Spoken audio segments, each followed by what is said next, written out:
le tombeau de Toutankhamon et cette légende qui prétend qu'il est arrivé malheur à tous ceux qui ont dérangé son sommeil. Franck Genozo et Giona Messina ont enquêté à la manière d'Indiana Jones. C'était un mystère que je n'avais jamais réussi à percer. Celui d'un inestimable trésor entouré de morts inexpliquées. L'heure était venue pour moi d'en avoir le cœur net.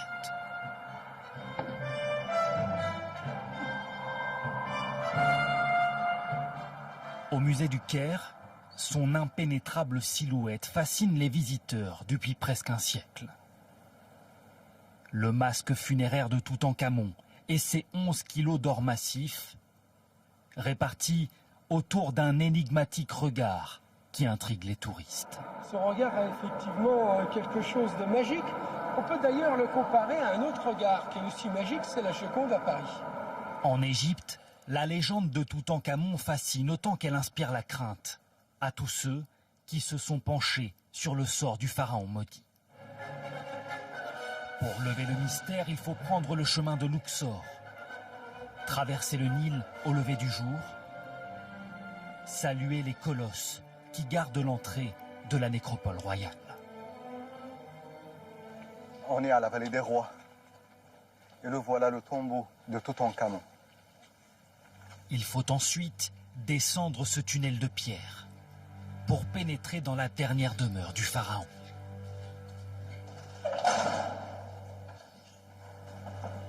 Nous voilà arrivés à la fameuse tombe de Toutankhamon, l'enfant roi, le roi adolescent.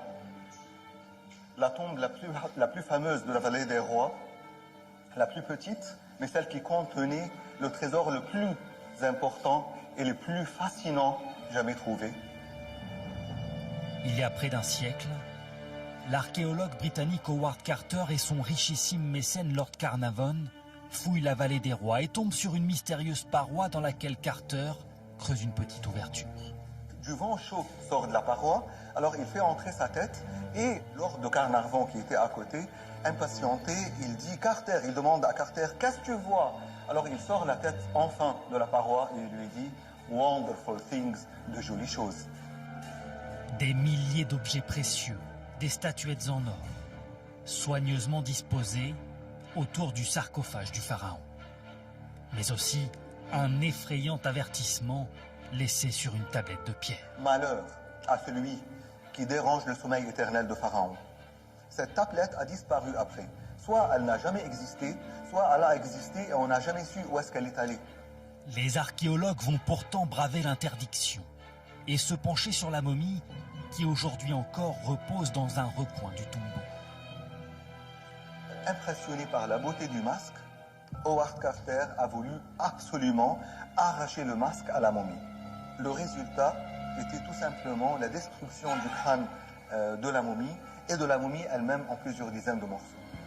La dépouille momifiée du pharaon a été profanée. 49 jours plus tard, Lord Carnarvon, le mécène, décède brutalement des suites d'une piqûre de moustique.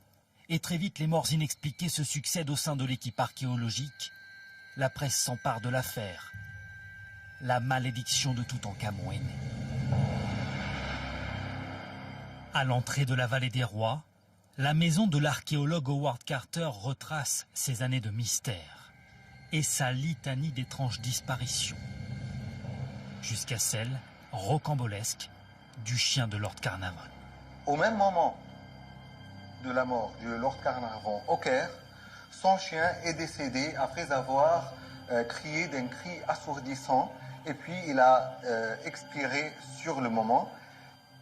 Selon le macabre des contes de certains spécialistes, 27 morts suspectes seraient liées au pharaon. On est passé tout à l'heure dans le tombeau de Toutankhamon. Est-ce qu'il faut qu'on s'inquiète? En fait, je pense et j'y crois que c'est dans tout le respect du monde qu'on a visité le tombeau du roi et c'est avec beaucoup de respect qu'on a parlé de lui. Et je pense qu'on est à l'abri de toute malédiction. Les explications scientifiques existent, nombreuses. L'air vicié de la tombe, la présence de champignons millénaires, où même la radioactivité du granit ont été avancées, sans que jamais une hypothèse ne fasse l'unanimité. Il était temps pour moi de quitter Luxor pour une autre destination mythique.